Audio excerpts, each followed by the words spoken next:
पुढच्या बातमीकडे मुंबईकरांसाठी सर्वात मोठी बातमी आहे। मुंबईकरांवरील पाणीबाणी कायम असणार आहे। काल दुपारी टँकर असोसिएशन आणि केंद्रीय जलशक्ती मंत्र्यांची बैठक संपली, मात्र या बैठकीत कोणताही ठोस तोडगा निघालेला नाही। केंद्रीय जलशक्ती मंत्री CR पाटील यांच्यासोबत ही काल बैठक झाली, पण तोडगा निघालेला नाही। टँकर असोसिएशनची स्वतंत्र बैठक सुद्धा होणार आहे, पण यात तोडगा निघणार का हे पाहणं महत्त्वाचं असणार आहे। तर दुसरीकडे मुख्यमंत्री देवेंद्र फडणवीस देखील टँकर असोसिएशन सोबत बैठक घेणार असल्याची माहिती समोर येते आहे। दरम्यान BMCनं तर आता मुख्यमंत्री देवेंद्र फडणवीस देखील टँकर असोसिएशन सोबत बैठक घेणार असल्याची, तर यावर देवेंद्र फडणवीसांनी नेमकं काय ट्विट केलं आपण पाहूयात। टँकर चालकांचा संप सुरू असल्यानं पाण्याची समस्या निर्माण झाली आहे। उन्हाळ्याचा काळ पाहता ही स्थिती अशीच राहणं योग्य नाही, त्यामुळे बदललेले नियम आणि टँकर चालकांच्या मागण्या यातून सुवर्ण मध्य साधत सामान्य जनतेला त्रास होणार नाही या दृष्टीनं तातडीनं तोडगा काढावा, असे निर्देश मी मुंबई महापालिका आयुक्तांना दिले आहेत।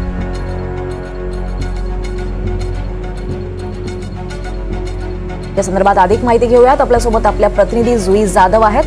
जुई, मुंबईकरांवरची पाणीबाणी आजही कायम आहे। काल 2 बैठका झाल्या, त्यात नेमकं काय झालं आणि आता टँकर असोसिएशनची स्वतंत्र अशी बैठक देखील होते। त्यासोबतच फडणवीसांनी देखील याबरोबर लवकरात लवकर तोडगा काढावा असे आदेश दिलेत।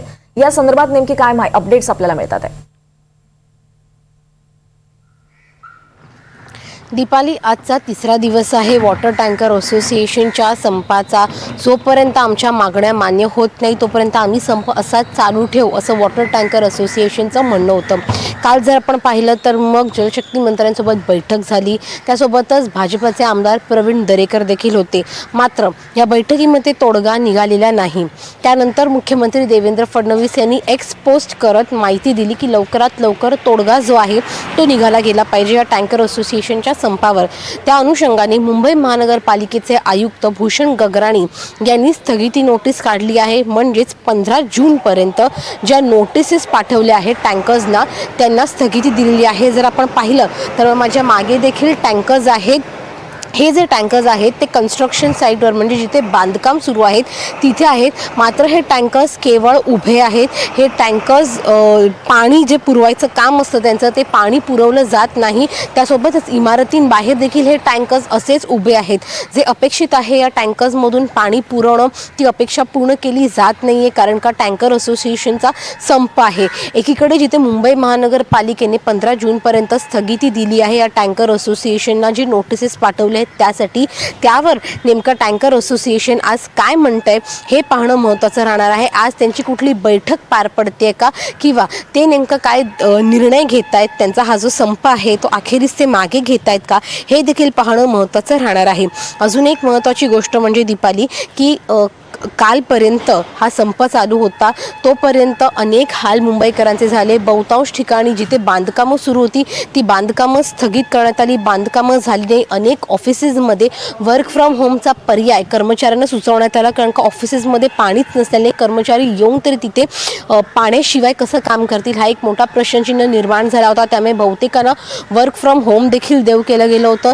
यामुळे पाण्याअभावी अनेक कामांचा खोळंबा होताना पाहायला मिळाला। लवकरात लवकर यावर तोडगा काढण्याचे निर्देश देखील मुख्यमंत्री देवेंद्र फडणवीसांनी दिलेलेच आहेत। 15 जूनपर्यंत जरी मुंबई महानगरपालिकेने त्यांना नोटिसेसवर स्थगिती दिली आहे, या स्थगितीवर वॉटर टँकर असोसिएशनचं काय म्हणणं आहे, ते त्यांचा संप मागे घेत आहेत का आणि पाण्याचा जो साठा ते पुरवतात तो आता पूर्ववत करतायत का, हे देखील पाहणं महत्त्वाचं राहणार आहे आजच्या दिवसभरामध्ये। दीपाली, नक्कीच होईल। त्यामुळे मुंबईकरांवरचं हे पाणी संकट नेमकं कधी दूर होतं हे पाहणं महत्त्वाचं ठरणार आहे। धन्यवाद आपण दिलेल्या या सगळ्या सविस्तर माहितीसाठी।